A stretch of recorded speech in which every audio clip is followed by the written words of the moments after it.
There are all kinds of heavy controls over populations everywhere. And then the next thing that happens in this chess game that's being played is that biological weapons are released on China. You heard this being discussed in this meeting. They will release a flu-like virus that will be genetically targeted against the Chinese population. It's racially targeted against the Chinese people. It's designed to spread like wildfire and to knock out a large number of the Chinese people. And these people in this meeting were laughing about this. They said, China will catch a cold. Those were their words. China will catch a cold. The idea is that as the world looks upon this with horror, then they will demand from their governments that there are heavy controls over travel, over communication, over people who meet, over people who protest in the streets. And because people will be driven into fear by this, they'll request and demand and insist on heavy controls from their governments, which will be justified. And this is where you're going to kind of get the martial law situation in all the Western countries. It's intended as a justification. All of this is just the start of something, because this story gets much bigger, and it's pretty horrifying. And if watching this now you're feeling a little bit shocked, this is how I was feeling when I heard this information, and this is how our source was feeling when he was hearing this information in this meeting, because this is just the beginning. There's a plan, I believe, that Hitler would be proud of, which is so evil, it's so Machiavellian, it's so hard to face up to, it's so unbelievable, that I need to put it on the table for you so that you can consider whether or not this might be a possibility. From Project Camelot and Project Avalon, and the date is the 16th of February 2010. Now, this is a British person, and he worked in the British military for a number of years, and after he retired from the military he worked in the City of London in a fairly senior position, in a respected position in the City of London. And for those people watching this video who don't know about the City of London, the City of London is it's like an enclave, it's like a financial enclave in the heart of London itself. Some people consider it almost a little bit like the Vatican. It's very old, it's very ancient. It's the heart of the financial system, not only of Britain, but possibly the world. Many researchers consider that it's very likely that the City of London calls the shots on the financial systems in America. They've got control over the Federal Reserve, the Bank for International Settlements, a whole bunch of things that happen. This is like the nerve center of the financial world. And it's very Masonic, it's very ancient, it's very traditional. And our source attended a number of meetings with senior Masons. And while many of these were interesting, they were routine by City of London standards. They were discussing financial affairs and so on and so forth. And then in the June 2005, he attended another meeting that he thought was going to be a routine meeting, but actually this was something rather unusual, and he realized it was unusual as soon as he arrived. In fact, in his interview with us, the one which we have the transcript of, you will see that he says that he felt it was an accident that he was there. He shouldn't really have been there. He didn't know what was happening. And as such, he didn't really participate in the meeting. He was there as a little bit as a fly on the wall. He was just listening to what was happening. And at first he didn't even understand what was being discussed. The chief of police was there, representatives from the church, representatives from the military, 25 or 30 people. And as he listened to this story being discussed, it was an informal meeting. It wasn't like at a big table with kind of notepads and water glasses and minutes and an agenda and a chairman. There were just people in a room who were talking about all of this stuff. Then they were talking about China and how powerful China was getting, both militarily and financially, very quickly, and that the Japanese weren't doing what they were supposed to do, which was to interfere in some way with the Chinese financial system. They weren't doing that, and this was another problem because China was getting too strong too quickly. Other things that were discussed were, for example, the coming financial crash, the centralization of resources, everything that we saw starting to happen in October 2008. They were planning that and referring to it in their meeting in June 2005. The plan is for either Iran or for China to retaliate after Iran is struck with a nuclear weapon. At that point, there will be a limited nuclear exchange in the Middle East, followed by a ceasefire.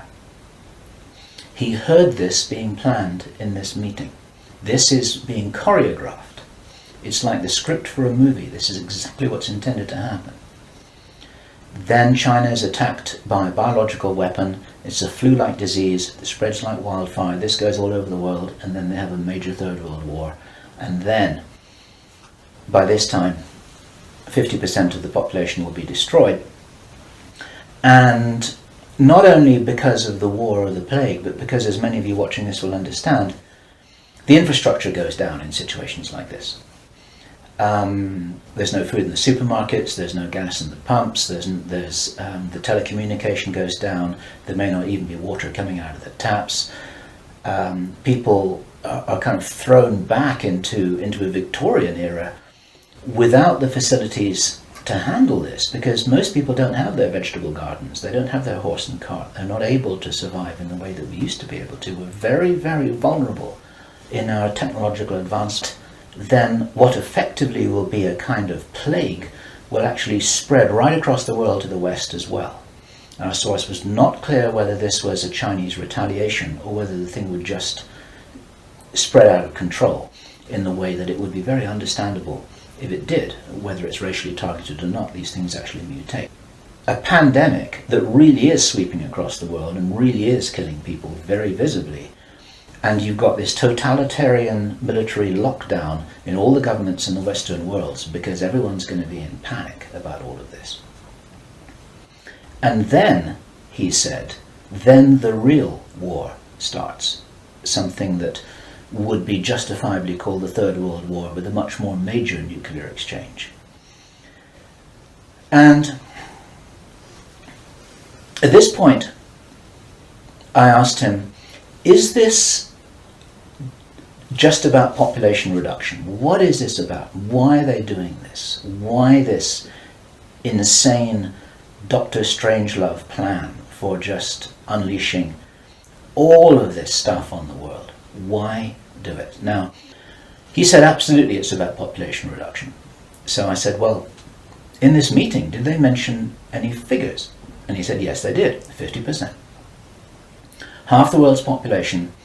This is planned as per the Georgia Guidestones.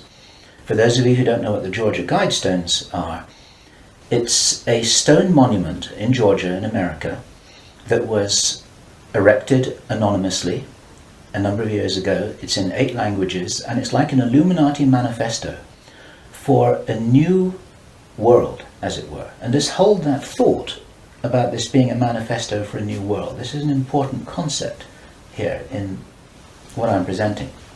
One of the key parts of this manifesto for this new world is that there should be a population of 500 million people. Now, 500 million people is an enormous reduction from the nearly 7 billion that we've got at the moment. That's pretty much 95% of people who would no longer be on this planet. Who died in 1998. He was in the Office of Naval Intelligence in the US Navy. He talked to researcher Bill Burns, the editor of UFO magazine.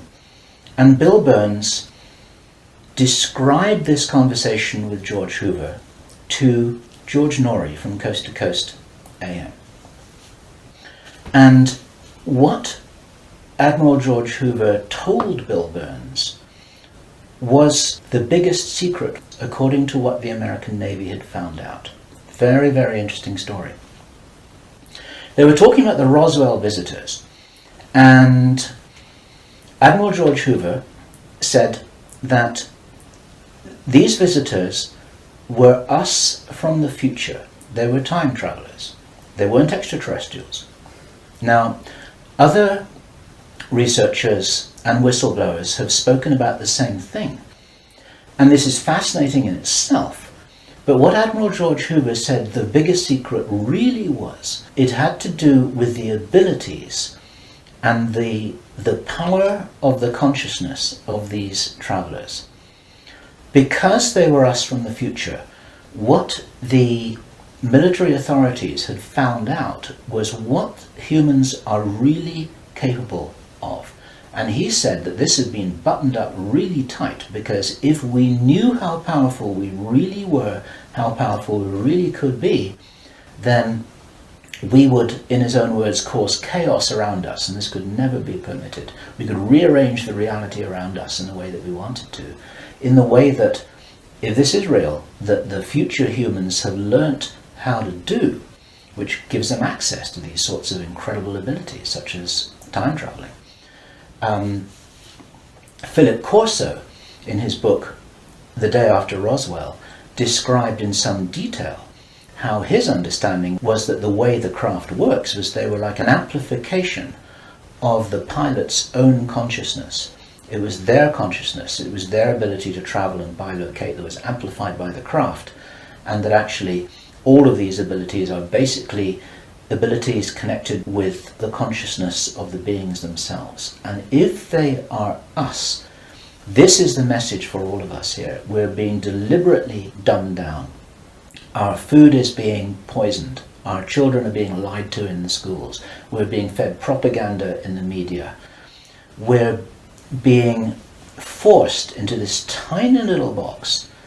We're being kept busy with game shows and ball games, and we are discouraged from really finding out what it is that is our heritage on this planet. Eric von Däniken has just published a book which is called History is Wrong.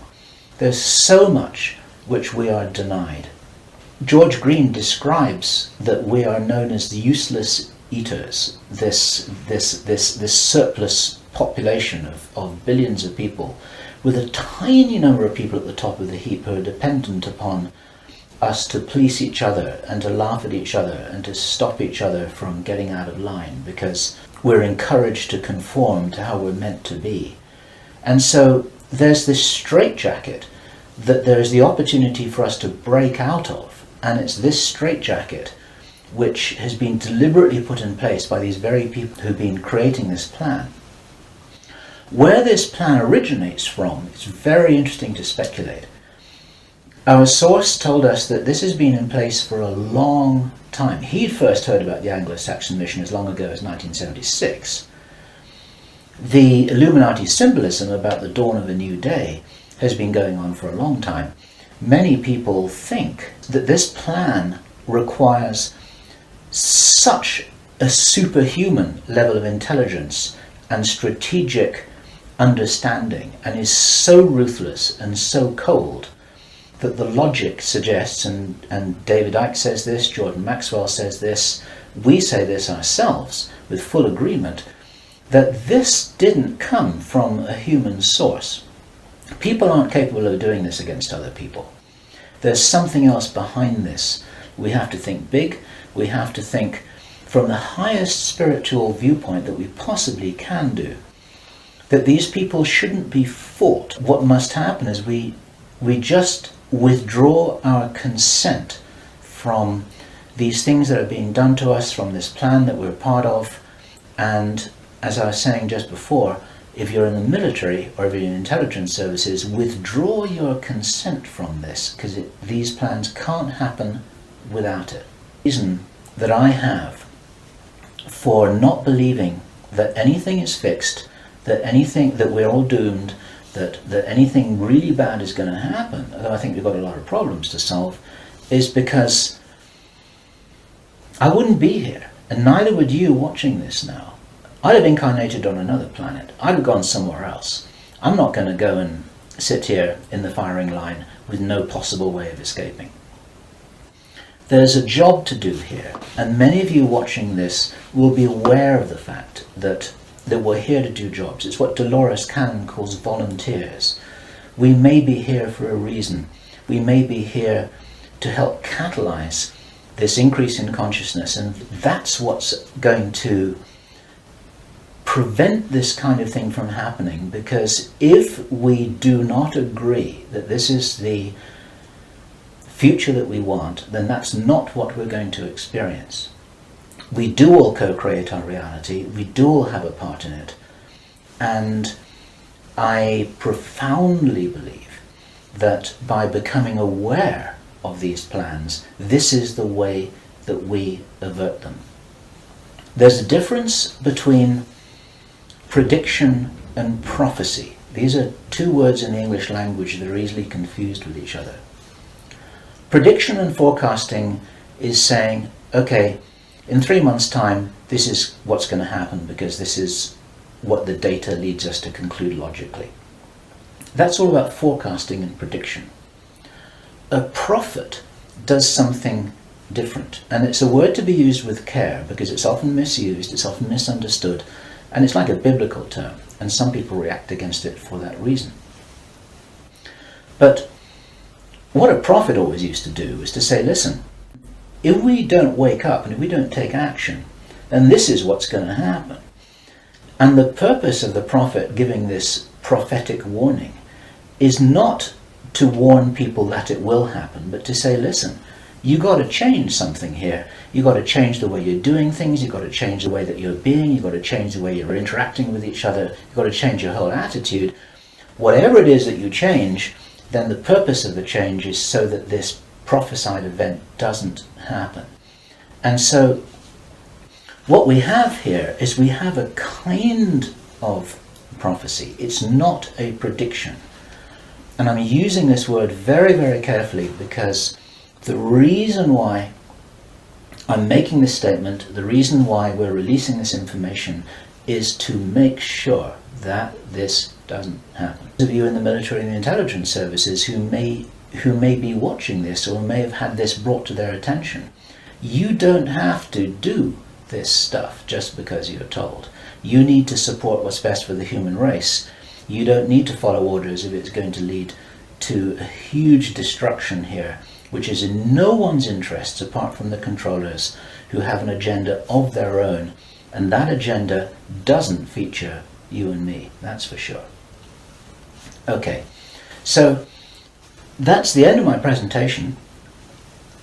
I want you to consider this information. I'm not urging you to believe it. I want you to research it. I want you to check it out. I want you to read the transcript carefully, and I want you to see whether this correlates with anything else that you know and understand that's come to your attention. We're all working together here. We're not trying to force you to believe anything at all. We need to be careful about this information, but at the same time, if there's any chance that this is true, if there's any chance that this is for real, then we have to know about it, okay? And if you are not sure what it is that you should be doing, then I say the same thing that I always say, which is do whatever it is that you came here to do, because most of you watching this video are here for a reason. I do understand that you may not know what the reason is yet, but you're probably here for a reason. You're probably watching this video for a reason. Do whatever it is that you came here to do. This is Bill Ryan, Project Avalon, Project Camelot. It's the 16th of February 2010. Thank you.